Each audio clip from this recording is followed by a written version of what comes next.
By show of hands, who wants to see a product demonstration? Enough talk for today. Okay, a few more hands, that's good. Okay, my name is Pieris. I'm part of ElevenLabs, a product and research company specializing in audio AI models, as well as products built on top of that. And today I'm very excited to be here with you in this beautiful venue to not only talk about, but also show you our technology. The models, the products should speak for themselves, pun very much intended. But as we go through this demonstration, I want you to keep these three beliefs, these three pillars that we at ElevenLabs hold very dear. One, these are part of our mission statement. One, we think that in the not so distant future, all information, all content will be available in audio format by default. Two, with the kind of technology that we are working on, we think that language barriers will completely erode. You'll be able to consume information, consume content, and even create content in whatever language, voice, dialect you choose to do so, even the niche regional ones like my native Cypriot dialect. And then finally, the bit that I'm probably most excited about and the bit that I spend most of my time on is our belief that in the not so distant future, speech will be the primary interface between humans and technology. We type, we stare at screens, we spend years learning programming languages because those are the inputs and outputs machines expect of us. But we very rarely use what's most natural to us, which is speech. And we think with the kind of technology that we are working on, with voice agents, that will change. So keeping those three things in mind, let's see what good sounds like. Welcome everyone to the Gen AI Summit, where ideas flow as freely as frappe, fueled by Kefi and crafted with meraki. So I debated whether or not it should be frappe or freddo. I don't know what's most popular at the moment. But for those of you who are not from Greece and don't know what either of those things are, try both before you leave. And if you don't know what Kefi is, I hear there's going to be a party afterwards. So please join and you'll probably figure that out as well. Joking aside though, what we've just listened to was an AI voice generation of text using Jane's and Yorgos's voice AI clone. And I should point out that both Jane and Yorgos were compensated for the use of their voice, alongside 8,000 more voices on our voice library. This is something we feel very strongly about, compensating people for their IP, making sure that everyone can participate in AI adoption and be compensated for what they do, for what they own.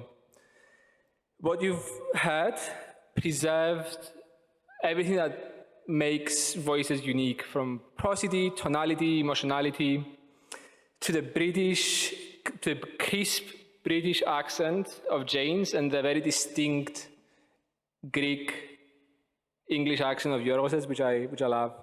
This is just one example of one of our products built on top of one of our many models. We've used text-to-speech for this, but we also support speech-to-text, sound effect generation, music generation, and through our creative platform that brings all of this together, alongside other models like image and video generation, is what millions of users use to create audio ads, podcasts, audio assets, essentially seamless creation. And perhaps more importantly, this is a kind of technology that people who have lost their voice either through injury or disease, this is what they use to regain it back. So this kind of thing is what solves for seamless creation across languages, so you can localize content, dub content, and use it in a cost-effective way. But it's not enough to fulfill this tenet, speech as a primary interface between humans and technology. For that, for seamless interaction, we've turned to our agents platform. and we built the infrastructure required to configure, build, monitor, and deploy voice AI agents. Before I show you that, allow me to spend 1 minute on what the late Steve Jobs said 40 years ago. My hope is that in our lifetimes, we can make a tool of a new kind, of an interactive kind.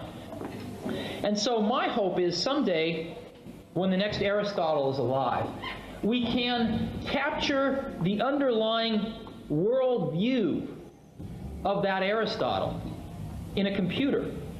And someday, some student will be able to not only read the words Aristotle wrote, but ask Aristotle a question and get an answer.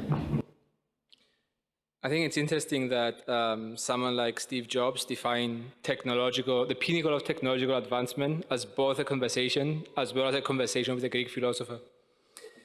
So Steve Jobs wasn't alive to experience that, but we are. This is an example agent built with our agents platform. So let's see how that feels. Hi, I'm Aristotle. How can I help you in your quest for knowledge? Aristotle, what do you think about artificial intelligence? If intelligence is the ability to reason toward an end, then what you call artificial is but another expression of nature's striving for understanding. Yet, as with all things, we must ask not only what it can do, but what it is for. Και τι συμβουλή θα δίνεις στους καλεσμένους στο Gen AI Summit εδώ στην Αθήνα σήμερα? Για τους καλεσμένους στην Αθήνα θα έλεγα το εξής. Καθώς εξερευνάτε την τεχνητή νοημοσύνη, θυμηθείτε ότι η αληθινή σοφία έγκυται όχι μόνο στη δημιουργία εργαλείων, αλλά και στην κατανόηση του σκοπού τους και του αντίκτυπού τους στην ανθρώπινη ευημερία. Σκεφτείτε τις αιτίες και τις αρχές της, όπως θα κάνατε με κάθε φαινόμενο της φύσης. Ευχαριστώ. This was a dummy demonstration, but it goes to show how seamless interaction can be facilitated through voice agents. And while this demonstration was dummy, the technology behind it is very much not so. It's what Fortune 500 companies, the fastest growing startups and governments are using to redefine the way they interact with the people they serve. The government of Ukraine, for example, is evaluating how to create personalized tutors to serve its dispersed student population. The fastest growing neobank in Europe is using this to scale its customer operations, its customer support in a human invariant way and in a cost-effective way, whilst not sacrificing for quality. The government of the Czech Republic is holding thousands of calls a day to drive up adoption of its latest labor policy and its latest labor subsidy, making policymaking truly effective. And even gaming companies are using this to introduce interactive agents, interactive characters for their players to interact with. The best example of that being Fortnite's Darth Vader. So the use cases are endless.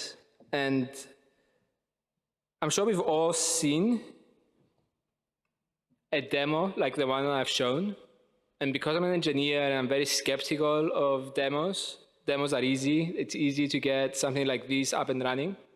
I'm going to spend a couple of minutes talking about the kinds of investments that we've made on our agents platform to make sure that these agents are truly productive, are truly helpful.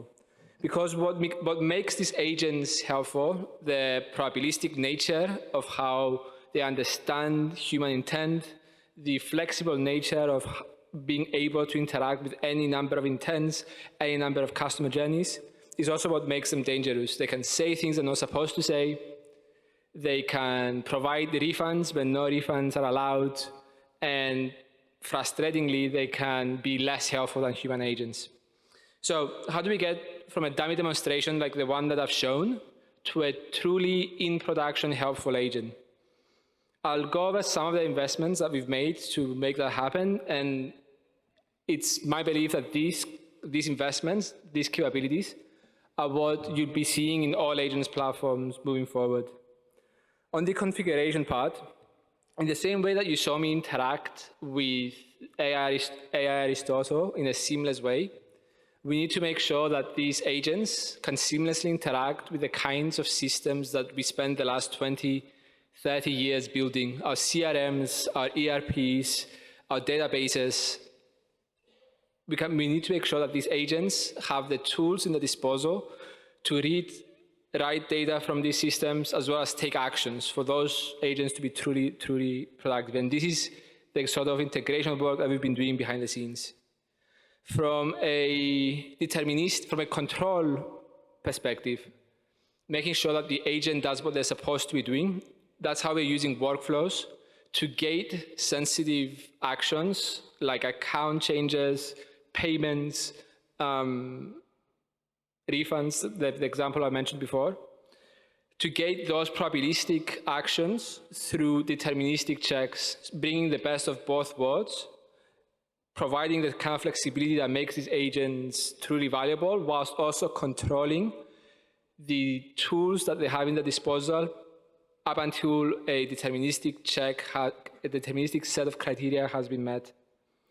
From a deployment point of view, we've brought in aspects of traditional software engineering like version control, which is something engineers should be very familiarized with.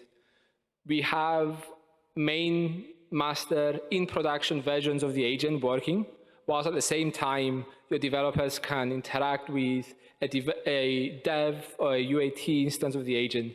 Even running those versions against real conversations, past conversations your in-production agent is having, and over time, ultimately, self-improve given the kinds of conversations the main agent is having.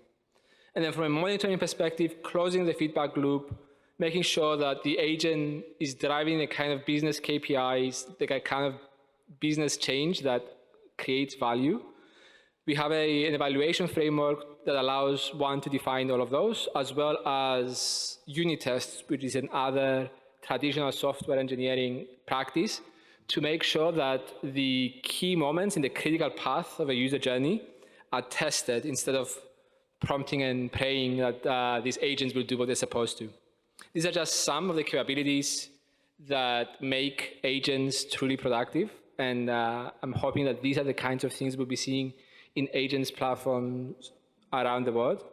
And I hope this presentation was a good indication of how we at ElevenLabs are working through those three pillars that I've mentioned, making content information available in audio, making information universally available in any language, breaking down the language barriers, and the implications that may have in terms of access to education, content creation, and whatever else might come with that, as well as becoming the voice of technology so that we can stop typing and staring at screens, and so that we can start talking to our laptop, our phone, our car, our washing machine, our ovens, whatever that might be. Thank you for listening to me. And if you have any more questions, or if you'd like to talk to an agent, come by. We have a booth right at the front. We have a couple of agents for you to talk to, as well as real humans, if that's what you prefer, including myself and a couple of colleagues. And then maybe to indulge a bit of a personal note, it's a real pleasure to be here today and listen from truly European companies like Lavabo, like Mistral, companies that have engineering talent in Europe, research talent in Europe. And I'm hoping that in future iterations, there'll be Greek startups, unicorns, up here on the main stage talking about their products. ElevenLabs is a $6.6 billion company and growing incredibly quickly. And it was started by two Polish friends that grew up in Warsaw, a short 2-hour flight from here. So given what I'm seeing at the Greek ecosystem, I'm very much looking forward to seeing that in Greece. Thank you very much.